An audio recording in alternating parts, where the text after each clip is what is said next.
الحمد لأهله والصلاة على أهلها أما بعد فأعوذ بالله من الشيطان الرجيم بسم الله الرحمن الرحيم قال الله تبارك وتعالى ولا تقربوا الزنا إنه كان فاحشة صدق الله العلي العظيم. محترمینو، یو محترم رور د دوبۍ صدا پوښتنه کړې ده که انسان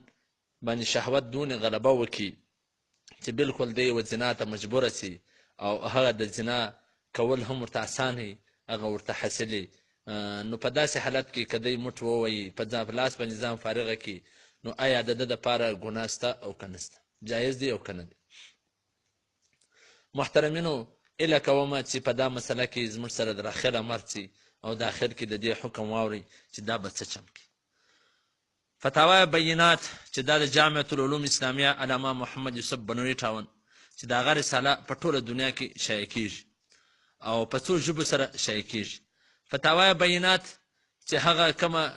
د بنوي ټاون فتاوا ده، جلد نمبر 4 صفحه نمبر 315 کتاب الحذر والاباحه،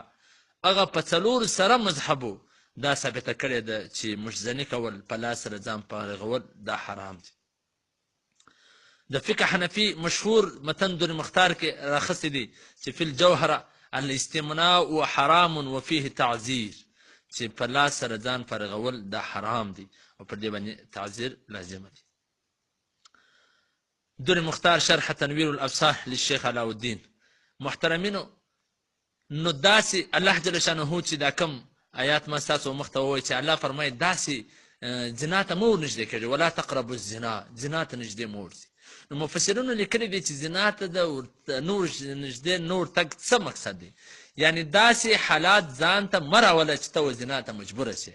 فلمونه مه ګوره، ډرامې مه ګوره، تصویران مه ګوره، سوچونه غلط مه وه، فکرونه مه وه، په تصوراتو کې رنګارنګ خیالات مه راوله، او داسې کلبو له مه ځه، ډانسو له مه ځه، داسې ځای له مه ځه چې هلته ته و دې ته مجبوره سې چې ته زنا وکړې. ځکه شیخ سعدي رحمت الله فرمایي وایي چې کوم ځای ښه کېدونکی هلته پیل هم ښه کېږي. د ښه کېدونکي ځای څه ځان ګوره، که ته پر ښه کېدونکي ځای باندې ځان برابر کړې نو که پیل یې هم به وښه کېږي. نو د داسې ماحول څخه ځان کتل پکار دی، مه تصورات خیالات و مه فلمونه ګوره، مه ډرامې ګوره چې ته و دې ته مجبوره نه سې چې ته زنا وکړې. بالکل د داسې حالاتو څخه ځان ګوره چې تا زنا ته مجبوره کړي. نو که چیرې داسې حالات نه عام حالت او ته وینې شهوت دون غلبه د باندې وکړي چې سیوا د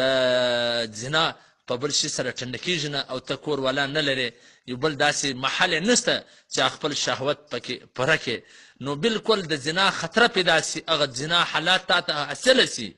ګوره بالکل پر عین موقع باندې یو خو داسې چې هسې هر وخت پر تا شهوت راپورته سوی دي، یا چې عین موقع د زنا حالات تا ته میسره سي او بالکل ته د سترس پر پیدا کې او تا ته اسانه سي، نو په داسې حالت کې علامه ابن عابدین شامی رحمت الله علیه په در مختار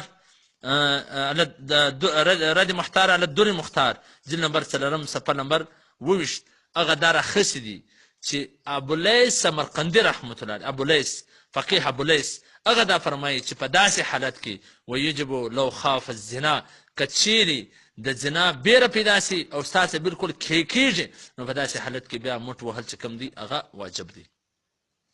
دا په صفحه نمبر 388 باندې دا لیکلي دي. یعنی دا د دې اوس څو خبرې معلومه سي. په عام حالاتو کې مشزني کول، په لاس سره ځان فارغول دا حرام دی، موجب وبال دی، او د دې پر کولو والا باندې تعزیر لازم دی، یعنی سزا به ورکوي. دویم دا دی که چیرې د شهوت دون سخته غلبه پیدا سي چې په یو رنګ هم سکون نه درته حاصلېږي،